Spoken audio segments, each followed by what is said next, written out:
Well, I have a wonderful electronic invention I want you to see. It looks something like this. These two cars might share a name, but that's pretty much where the similarities end. The one behind me focuses on giving you range. This one offers maximum performance. It's called the Renault Zoe eSport, and it's a mad skunkworks project designed to show you and I that electric racing can be fun. Don't think of it as a pumped-up hatchback though, but more as a thoroughbred racer, because beneath its carbon fibre bodywork lies a space frame chassis and two highly strung electric motors, which benefit from Renault's latest Formula E tech. Today, we get one short drive in this futuristic prototype at France's Circuit du Lac to find out what an electric touring car is like from behind the wheel. So the key figures to remember in this car: 460 brake horsepower and, most importantly, 472 pound-foot of torque. What does that feel like on circuit? It's bloody quick. It's instant torque.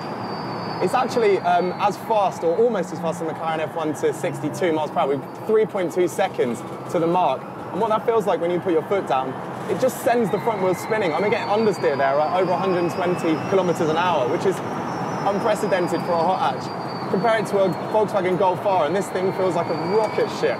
But it's also got so much grip. There's zero body roll. They've fitted extremely low and extremely hard racing suspension to the car. The best thing about electric, and this is the fun thing about electric cars, is that torque is so instant, it becomes the defining feature of the car.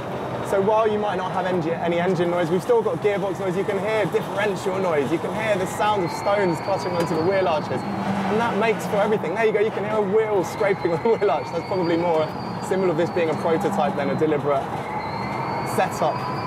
But it makes this a whole and unique experience, okay?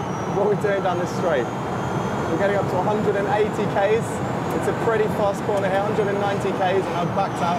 Don't fancy throwing a concept car off into the gravel trap, so let's take this one steadily. But it's still dynamic. The engineers have actually directed more torque to the rear axle to give the car a slightly more rear bias setup. They haven't given it torque vectoring. It's something they say they could do if they wanted to add more to the car. But as this is a concept, of course, it's a work in progress. You could call it a bit unfinished as it is. The key thing that this shows us is that in a future where we're going to be running around in electric cars, electric racing championships with their electric touring cars and electric hot hatches, they can be cool and extremely fast. We've got the Clio Cup nowadays. Imagine a cup of Renault Zoes racing around, with drivers fighting to put torque down like this. So can you imagine that in the wet in the UK? That would make for some pretty exciting racing. There's little doubt that the Renault Zoe eSport, with its mad twin-motor electric drivetrain and hardcore chassis, is fun. But can it really offer the same thrills as a conventional racing car?